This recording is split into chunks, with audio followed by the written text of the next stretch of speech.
good news is it's going to be your fault, right? It's going to be you chose to go to the bar.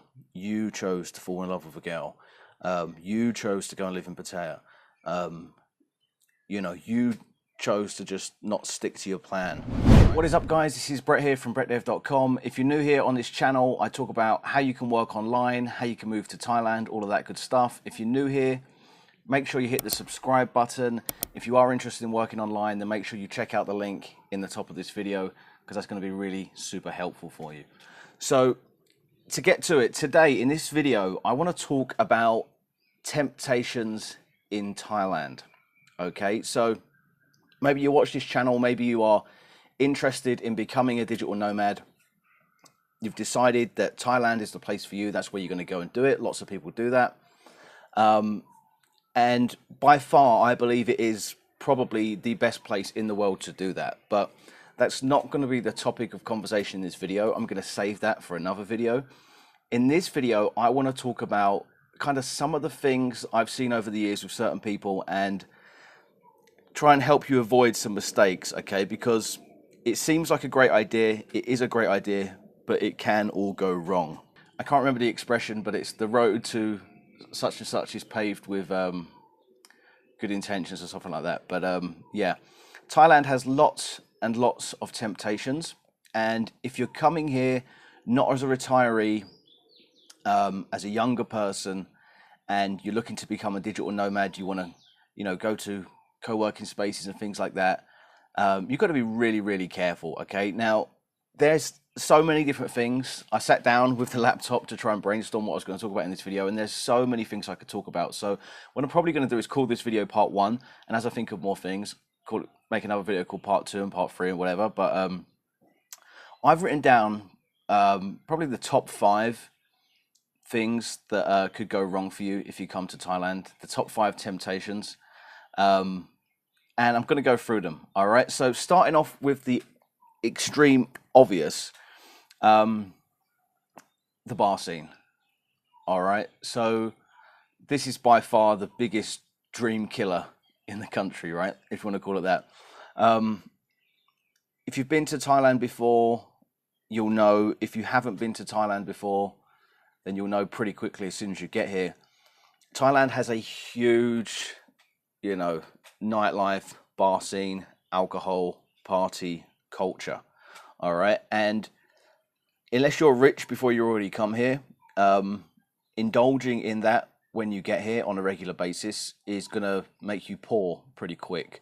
All right, the bar scene in Thailand, a lot of you watch these videos already know this, but for those who don't, it's Thai culture. They just drink. All the bars have beautiful women in them that you can take home, that you can have lots of fun with, hookers basically. And if you get stuck into that, you'll just be bled dry overnight. Okay, so if you're coming to Thailand to become a digital nomad, stay away from the bar scene, or at least set yourself a limit and go, for example, at the end of every month. Some people go every week to the bars and hang out with their mates. I think that's too much. All right, you want to be going, and I'm guilty of doing that before, so I'm speaking from experience. The perfect balance probably between having fun in Thailand at the bars and partying and things like that, and starting your online business would be once a month, in my opinion. Or if you can avoid it, just not at all. Although I do know that that's one of the main attractions to coming to Thailand, to go to the bars and all the chicks and all that stuff. So if you're going to do it once a month. That leads me into my second point, which is getting involved with Thai women. So if it's not the alcohol that gets you, if it's not the partying that gets you, it'll be the women that get you. All right. Now, I've seen so many dudes come here, either in a bar, even outside of a bar. They hook up with a girl. They come here on a budget. They only earn a certain amount each month, or they're trying to build their online business up or something like that. They have savings. Within like the first week or two, man, they're in love. They just bumped into the most beautiful girl they've ever seen, and now she's asking them for money, and they're thinking, oh, maybe I could do it. You know what, I'll go out less to the place where I met her, and I'll give that money to her. Never works out, man. Like, unless you have your online shit together already, unless you're already making money online, or even if you had a huge amount of savings. I've seen people with massive amounts of savings still go broke because of this, right? Like, you need to have your online income game, like, you know, on point to be able to do this, to be able to effectively, you know, sponsor a girl. I mean, in Thailand, it's not like the West. You know, it's one of the good things about it. It's one of the appeals about it, because it's very like male-female relationships. I always say it's like living in the 1950s, right?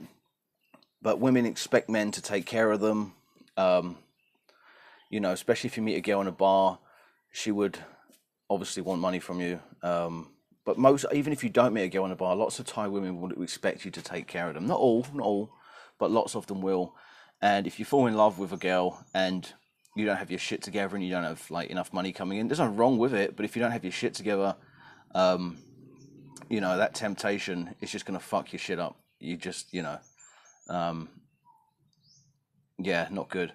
The third thing that I would recommend you avoid, the third temptation, would be to avoid living in a place that all of the above is more likely to happen. All right. So if you're coming to Thailand and you want to be a digital nomad, if you want to start an online business or something like that, then don't go and live in Pattaya. Don't go and live in a party beach town. Probably Phuket. Don't go and live in Phuket. Don't live in Pattaya especially. Come and stay in a place like Chiang Mai, where all of that stuff is limited, and you will actually have the perks of living in Thailand, but you'll still have room and time to focus. You won't be overwhelmed and distracted to the point where, you know, these external temptations are going to completely fuck your dream up, which is what they will do. All right. Cool thing about living in Chiang Mai, you know, a lot of people say, oh, I don't want to live in Chiang Mai. If I go to Thailand, it's because I want to live by the beach. Well, you can get anywhere from Chiang Mai. Like, Chiang Mai has a domestic airport, and if you want to fly to Pattaya, or if you want to fly to Koh Phangan or something like that, you can go. Like I said, at the end, do it once a month or whatever. But it's like, if you want to go to the beach, it's 1,000 baht for an airplane ticket, which is like $30. So you're talking like $60 each way. You could fly somewhere else in Thailand for like $60 there and back, and just go for a weekend. You know, you don't need to live in these places. These places are going to be so distracting to what you're trying to do. And I don't care what you say, like, there are some people who like can come to Thailand and go and live in Pattaya or somewhere like that and not be distracted by it. But at that point, I still think to myself, why would you live there? Why would you not go and live, you know, in a nicer beachside town? Or why would you not come and live in Chiang Mai, where you've got like the nice jungles and the nature and things like that? It's a big temptation to want to go and live in one of these places, especially if you've been holidaying here and that's where you go and visit, and then that's your purpose for coming back to Thailand. You know, like, oh, you know, I love Pattaya, I love partying and Koh Phangan, so what I'm going to do is I'm going to start an online business. I'm going to go and move to where I love to go and party and start my online business. Like, that's just going to fuck you up. So stay in a place like Chiang Mai where you're going to be away from all of that stuff. Got some mad light on my face. I'm just going to turn the camera around. Hopefully that's a bit better. So yeah, that's the first thing I would avoid, the third temptation. Another thing I would say is, if you're going to come to Thailand and you want to do the digital nomad thing, then I would be really clear on what you want to accomplish. I see a lot of people coming here and they don't really know what they're going to do. They think they're going to figure it out when they get here, but you know, that could take you a month, or that could take you 10 years to figure out what you're going to do. I would recommend you have a plan and a formula, you know, like in the training that I referenced at the beginning of this video. that's what I focus on in that. It's a formula. You need to have something that you're like, okay, if I'm going to start an online business, if I want to make money from Thailand, I need to execute on this, and this, and it should work out, right? So at least have a plan, like, and a goal, and be focused on a specific thing. Don't jump from one thing to another and get like shiny object syndrome, where you'll meet all different people in Chiang Mai and in Thailand that do all different things, and there are a lot of people that most people will bullshit as well. So you're gonna go out, you're gonna meet lots of different people, lots of different foreigners, lots of different digital nomads, all doing different businesses, all making money in different ways. First thing I would say is take whatever they say with a pinch of salt, because most people are just bullshitters for a start. And don't be tempted to kind of copy what they're doing. Just stay focused on your plan, stay focused on what you're doing, and follow through on it. And yeah, like I said, avoid that shiny object syndrome. That's a really, it's a temptation, right? You can be tempted to be like, oh, this guy's telling me he's making all this money and I'm over here working on this and I'm not seeing any results yet. I'm going to stop what I'm doing here and then start from scratch, and I'm going to start doing what he's doing. And then the next week you see somebody else that's doing something that's better than what he's doing, and years later you find out we're all full of shit. So just come here with a plan, with a focused goal, and stick to it. All right, that's going to be your best path to success. Like I said, where you stay is very important. Not getting involved in the night scene and the bars and the women and all that is very important. So you need some degree of discipline. And touching on what I just said, with the people you meet being full of shit, you're going to meet lots of foreigners in Thailand. This is a topic for a whole other video that I'm going to make. But you're going to meet lots of foreigners in Thailand that, I don't like to discuss too much personal stuff with people that I meet. You're going to meet lots of people that will tell you what you're doing is a bad idea. I mean, when I started this YouTube channel, for example, my friends thought I was just a fucking twat, and they're just like, like, nobody's going to watch your channel.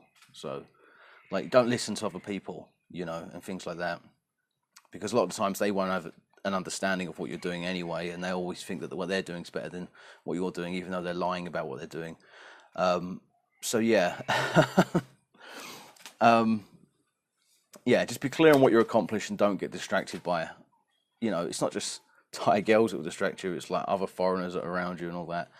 I like Thailand because I'm a bit of an introvert, right? And if you have an introverted personality, it's a great place to be. You can just this is a topic that's going to go in the other video of why Thailand is a great place to come and be a digital nomad, because you can really get away from those distractions if you want to. If any of these things distract you from starting your online business, if you fall for these temptations, the good news is it's going to be your fault, right? It's going to be you chose to go to the bar, you chose to fall in love with a girl, you chose to go and live in Pattaya, you chose to just not stick to your plan. All right, so all of these things can be avoided, and I guess that's kind of the purpose of why I wanted to make this video, because these are some huge temptations that I see a lot of people fall into, a lot of traps that people fall into, but they can be avoided. So this is why I'm making the video talking about it. I hope that's helpful, guys. I hope that's helpful if you come into Thailand, if you want to be a digital nomad. Like I said, I'm going to make other videos talking about the pros of Thailand being a digital nomad hotspot and why I think it is the best place by far. But yeah, if you avoid these things, you're going to be just fine. That's all for now, guys. I've got this new camera as well. Check this out. So I had some issues with my old camera, and now I'm using my Osmo Pocket, and I've got a cable, a USB-C plugged into the Osmo Pocket, and check this out. How cool is this? I can literally move the camera around, and I can film, put it wherever I want, and I have a preview right here on my phone which shows me the actual camera. I just thought I'd show you that. It's pretty cool. Anyway, that's it for now, guys, and I will see you in the next one. Peace.